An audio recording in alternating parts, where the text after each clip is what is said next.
friends, family, how are you? Welcome to Changing Tracks. Today our passenger joins us from the south of the United States. She hasn't always been Catholic, but she can tell us that herself now. How are you?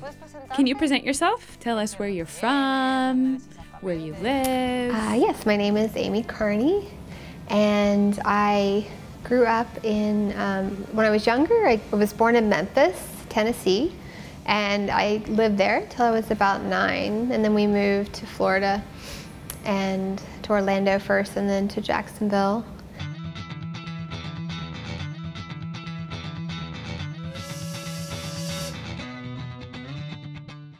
Okay, can you tell us a little bit about your childhood? For example, why you weren't Catholic? Yes, so I grew up, my parents met and grew up together and then got married, and I was an only child. I don't think we really went to church then. Of course, I was really small, and they got divorced when I was very young, like 2, and then they had a lot of drug and alcohol issues that were going on, and that kind of changed their personalities in a way that I think affected their marriage greatly. And so when they divorced, I was at first with my mom, but she continued down, unfortunately, down the drug and alcohol path. And so my dad also did a little bit, but he was trying to get his life together, going to AA meetings and rehab and things like that. And he and his parents decided that they were going to try to get custody of me from my mother, because there was a lot of things going on, stories I heard of, my aunt coming in on my first birthday and I was on the floor with my cake and pills were all over the floor, and so it wasn't really a good, safe environment. They had hired a private investigator, and he would find me outside in my diaper at 2 o'clock in the morning while they're having parties, and I was climbing around on cars and by the dumpsters, and he actually brought me back in. The private investigator brought me back in, and then so my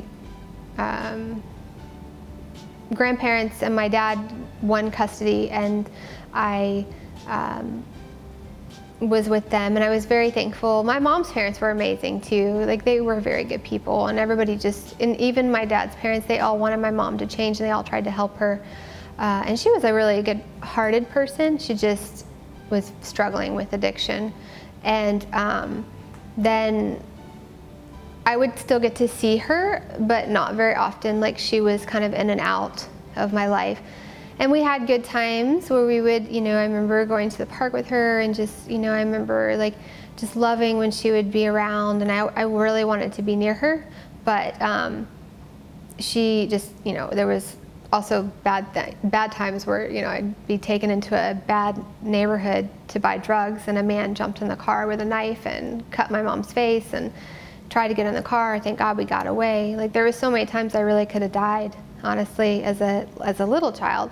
And thankfully, God was protecting me, and I was able to make it through all of that. And I had very loving grandparents who helped make sure I was learning about God, actually. My grandmother would always, and my dad, when he was trying to be good, would take me to church. And so we had a Protestant upbringing. At first, we were an Assembly of God church. And then later, so I learned, I was always in Sunday school most of the time, and watching Bible movies at home. My grandmother, I would always try to read my Bible. I was always searching for God. I considered myself a Christian as a child. And then as I got older, middle school years, my grandparents didn't really go to church as much. They still really considered themselves Christian. My dad, everyone, my aunt, everyone always considered themselves Christian, but they really didn't go to church anymore. But for us, that wasn't a horrible thing, I guess. It's funny looking back on it now. I'm like, you honor the Sabbath, go to church, but we didn't. So I started actually going with a few friends one of my friends, we were really into horses, and we would be out horseback riding and riding four-wheelers, but her family every Sunday like went to church. And so if I was at her house riding horses and four-wheelers, like I was going to church. And so we went to a Baptist church, and I got involved in the youth group there, and I really enjoyed it. And I felt like it actually kind of kept me out of trouble because I had that support system of the youth group and that relationship with Christ. I remember them taking me on a retreat, and they were telling me about asking God to enter into my heart and accepting Him as my Savior. And I guess I kind of always thought that I'd already done that, but I was like, well, I guess I really never actually said a special prayer, you know. And so that's what I did. And at that moment, I did feel like closer to Christ. And I had decided to get baptized. And the weekend before I was there was a lot of things on the side going on in my family that I had become really close to my dad's little sister. She was really like a mom to me, my Aunt Pat, and I had become really close to her and it's funny, my whole family story is hard to explain, but like I was very blessed because everybody took care of me. Like, my dad's parents, they bought a house down the street for my aunt, and then my aunt was there, and then my mom's parents, and everybody just kind of took care of me. And so sometimes I would stay with Aunt Pat when she wasn't flying, because she was a flight attendant, and we just really bonded. And when she got married and was going to move to Jacksonville from Orlando, she wanted me to come with her. And I was like, no, I can't, you know, leave all my friends and Granny and Dad and everybody. And so my dad and my grandmother all decided they were all going to move to Jacksonville so they could all get houses down the street from each other again, and kind of all raised me together, which I was very, like I said, very blessed. And so when her move kind of happened very suddenly, I didn't end up getting baptized that weekend that I was supposed to. And so we all moved to Jacksonville, and when we got to Jacksonville, I kind of lost that support of the church I was going to, of the youth group and attending church, and I really just stopped going to church altogether. How old were you? That was in just finished ninth grade. Okay, so what happened? When I was, at first, when people, you know, would offer like, hey, do you want to go to this party, or do you want to, you know, try to smoke pot or something like that, I would be like, do you know why I don't have a normal family? Like, do you know why I don't have parents? Like, no, thank you. I don't want to do that. I think I kind of saw growing up, you know, being at parties with my parents, seeing them do drugs, being exposed to people like that. My mother had later married a very big head honcho in a well-known motorcycle gang. And it was scary. Like, I saw what kind of not to do. I just didn't want to be part of that scene. But when I would have to surrounded by my friends and not having this support system of being in church, I slowly started being like, well, it's okay to like have some drinks, you know, with my friends. And I was like 15 years old and going to parties on the weekends. And I consider myself to be like a good girl because I was a cheerleader. I was captain of my swim team. I played soccer. I tried to do well in school. I told people the whole, like, I'm not doing drugs, because I saw what that did to people. But yet I started thinking, well, it's okay to like drink and maybe smoke sometimes, and boys, you know, I started, you know, being interested in boys more often, and then started lying. You know, here I was thinking, it's kind of like relativism. You know, like, you think like, I'm pretty good, I'm a good person, you know, I don't really do anything that bad. But then when I look back on it now, I'm like, I was lying to my parents about where I was on the weekends, and I was sneaking, you know, alcohol and cigarettes.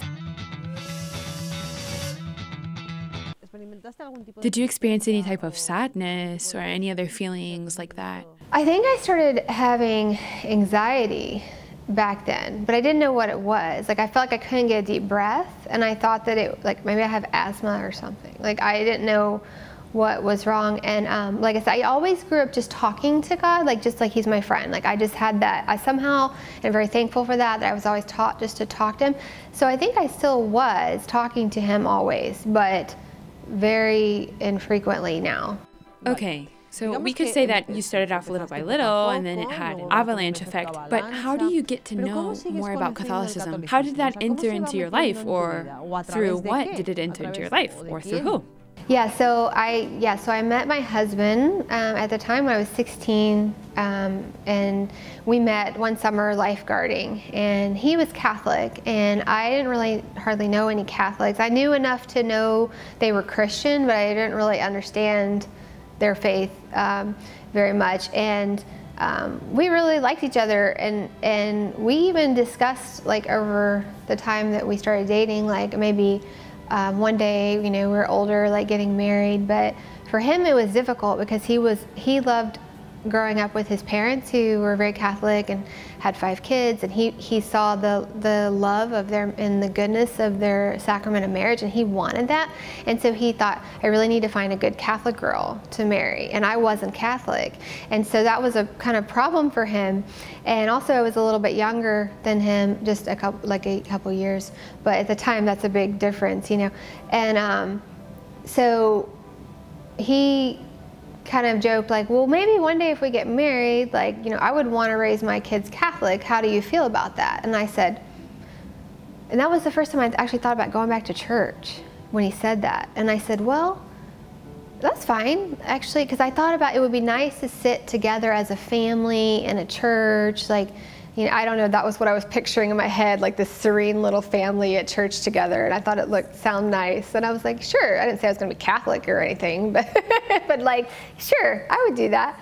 And but again, there was lots of issues, like with our, you know, he wasn't sure, and he was discerning, you know, if I was the person or not, and so he broke it off with me, which for me was very devastating because I felt like he was the one. And so what I did was, instead of turning to God, I'd always kind of grown up being told I was beautiful. I did a lot of modeling stuff when I was younger, and cheerleading, and I think I kind of started putting my worth in my beauty and my likability and how funny I was, and who, like, human affirmation, and not what God thought of me, and that just loving me for who I am. And so when my husband was, or not husband at the time, boyfriend, you know, was like, no, I don't really think you're the one for me, it just devastated me. So I kind of said, instead of turning to God, which is what I should have done, I would turn to the affections of other boys, because I was like, well, you don't like me, but they do. So, and I didn't even really care about these boys. I mean, they were my friends, and I cared for them in a friendship way, but like I wasn't in love with any of them or anything. And I kept spiraling down this, like, let me just get attention from boys and friends. And I went off to college and just continued to do that, just really more into at the bars, you know, several nights a week, going, you know, out to fraternity houses and my friends' sorority houses, and just at one point, I sat up in bed one night and I just started crying, and I started like, God, I don't know what's going on, but I was getting really terrified of death too. I was starting to have a lot of fear of death, and I was feeling very anxious. And I said, I don't know if you're still there, but I need, like, this to stop. This just feels very dark. Like, everything just felt very dark. Do you think that darkness had anything to do with the lifestyle that you had? I don't know. I just knew that there was some things I was doing that weren't good, but I still had that, like, well, maybe I go off, you know, and have drinks sometimes, but you know, I don't do drugs, I don't steal anything, you know. People say all the time, like, we know it's wrong to steal a car, right? Like, we know it's wrong to lie, but, you know, maybe we look at our chastity and we think, oh, well, anything goes with that. And I think that I just thought, well, that's maybe my one area of sin, But when I get older and get married, that'll be gone, and I'm very holy after that. When did you change? Yeah, it was like 21, I think 20, something like that. Yeah, so I continued living that way until I guess I moved back to Jacksonville, and my husband and at the time we started getting closer together and like dating again, and we'd kind of been on again, off again for like these 5 years of time, and so that was hard on me because I would, it was difficult. And then at one point again, I broke down, like, okay, Lord, like I feel like he's the one, but like this is, like he keeps saying he's not sure, and either he just needs to go away and I want him out of my heart, or you need to send the person that you're supposed to send to me, because I can't take this anymore.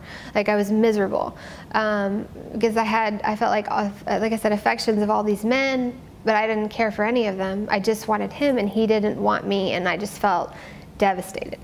So I really prayed, if he's not the one, send him away, because my heart is broken.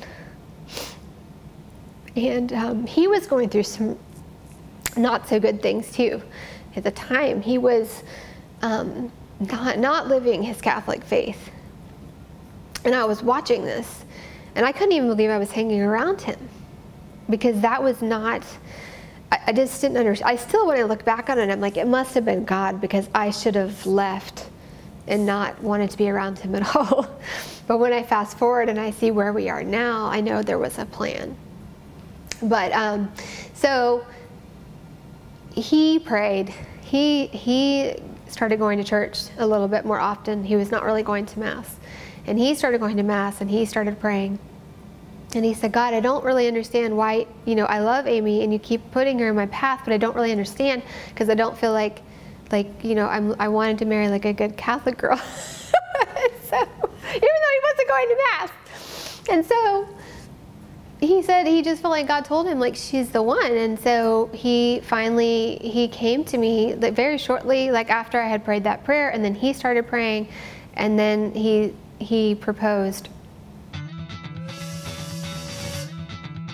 And then he said, I guess a couple months later, I don't even remember him really saying this, but he said, remember when I mentioned those years ago that I would like to raise my children Catholic? And you said you were okay with that. Well, there's these RCIA classes. If you'd like to learn about what I might teach our, hopefully, if we have them, future children, you could go to these classes. And I said, oh, okay. And I didn't even think about it. And I guess he says a couple months later, I called him up out of the blue. And I don't even remember. So I know it was just God leading me down this path. I feel like when I look back on my life, I used to think I was always the good girl, but now I realize I was that girl with her tears on Jesus' feet and wiping them with my hair, because I was always searching for him, but I wasn't making the best choices. And so then, I feel like that was God was just leading me. And I said to him, when do those RCIA classes start? And he says, well, I don't know, I'll call and see. And he called the parish, and they started that week, like that Sunday, which is just funny because I happened to ask that week. And so I walked in there that night, and normally I would be one to maybe sit in the back row, kind of hide, and somehow I got stuck in the front row, right in front of the Easter candle. And the moment I sat down, I had like this very strong feeling come over me, which when I look back now, I know it's the Holy Spirit. And I said to myself, like, I knew in my heart, like, this was the beginning of something really big. And I continued to go through the classes, and I learned more in that year than I had learned my whole life about God and about the faith and about the sacraments and the Eucharist and and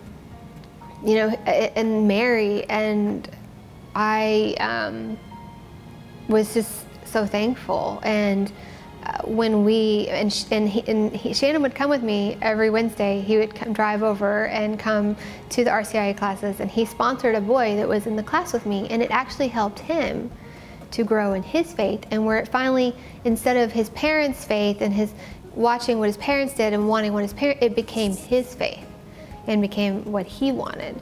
And then I was learning at the same time, and so we were going through these classes together, and it was really beautiful because even though he had 12 years of Catholic school, he was learning things he didn't really ever learn. And here I was, coming from the Protestant background, learning. So we were learning together. It was really beautiful.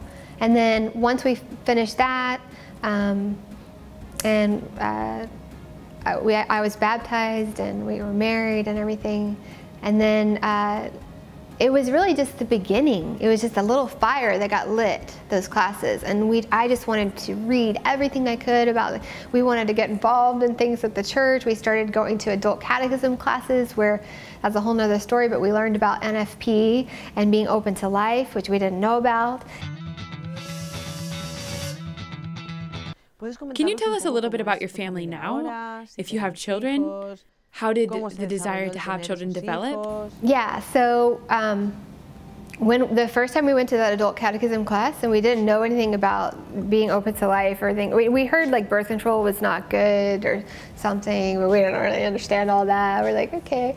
And I think I kind of was already kind of getting into that go green mentality. Like I knew birth control really wasn't healthy for you, like physically, increased risk for heart attack, stroke, and breast cancer.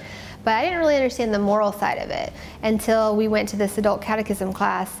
And that night we walked in and our eyes were just opened. Like, wow. It was, when you hear truth, like you know it. And it was so beautiful. And we walked out of there and I think we were pregnant 2 months later.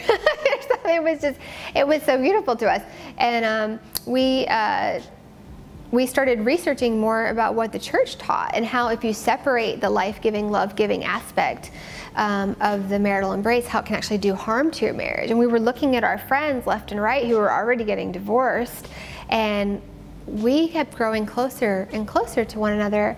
And now we've been married 16 years, and we keep looking back and saying, you know, every year it keeps getting better and better. Like I love him so much more than I did on our wedding day, and he feels the same. Like, and every year it just gets better. And we feel like that's because of the sacraments, you know, attending Mass together, the Eucharist, confession, and being open to life has been a huge part of that, because we're allowing God in. We want him in all aspects of our life, but we also allow him into that beautiful aspect as well. And we feel like it draws us closer as husband and wife. And so through that and through like all these graces he's given us, we've continued to learn about our faith and continued to grow. And like I said, I hear about these people who have like this like smack in the face like conversion, but I feel like ours has just been continuous. Like I'm always changing. I'm always trying to grow closer to God. How many kids do you have? Yes, so we have 6 children and 1 on the way, number 7. And that's been really beautiful for us too, because I think as parents, like especially when you have your child baptized, like you start realizing like, yes, I'm making these promises to raise this child in the faith. Like I need to know my faith. And so trying to teach that to them. And then we started homeschooling them. So then I really had to learn even more. And it's been really wonderful because I've had to learn even more, reading the catechism with them and studying their, I love actually reading their history books, because getting like true like history, you know, and so just learning alongside with them, and just as parents, like being the first educators of the faith has had us have to step up to the plate and learn. What would you say to the young people who are watching? You're an example for them. What would you say to them? That's a hard one. You know, I just think that I wish, I guess, when I was younger, that instead of looking, again, for human affirmation, that I would have looked for what does God think about me, and asked him more to help me to do what he wanted me to do and not worry about what others are thinking of me. And that, you know, not to follow the crowd, but to follow him. And also, like, especially if you are thinking that marriage is your vocation, or even if it's not, even if you're called to religious life, like just really saving your heart for your spouse or for Christ, if you're called to religious life, you know, just saving that for them. Because if you, now being an NFP teacher, I see so many beautiful couples coming to me who are chaste and living, you know, a very, you know, good relationship, but a chaste relationship, and they're engaged. And you would think, like, the world acts like, oh, these people don't know each other because they don't know each other, right? These couples, when I have the difference between the couples coming in, the couples that are chaste, like, they actually know each other better. And this is over my, like, 14 years of teaching now, like, and teaching lots of engaged couples. They know each other better than the couples who are not chaste. And what a beautiful wedding night they're going to have. And, you know, what's been very healing for us too with NFP is that when I look back on my life, like before marriage, and then, you know, the world makes you think too that like sex is dirty or something that's bad or whatever, and the church teaches it's beautiful and it's good and it's a holy thing, and it's also fun, and it can be good. It's not like they're like, you know, it's not have as many Catholics as you can have, as people think the Catholic Church teaches. It actually bonds the couple also. You know, it transmits life and it transmits love. And so what I want to help young people is that to just think about that really, I want to save that for my spouse, because if you bring all this baggage into your marriage, like, it's going to take years to heal from that. And God is good and He gives grace, and you can do that. But what a wonderful thing if you just wait, and also, you know, not having to recover from living in the party scene, and, you know, you're always walking towards God, you're always walking towards the light, and you're going to be happier if you do that. Amy, thank you so much for being here today, for being a witness for so many young married couples, for young people as well. Thank you for your testimony. Thank you, Christina.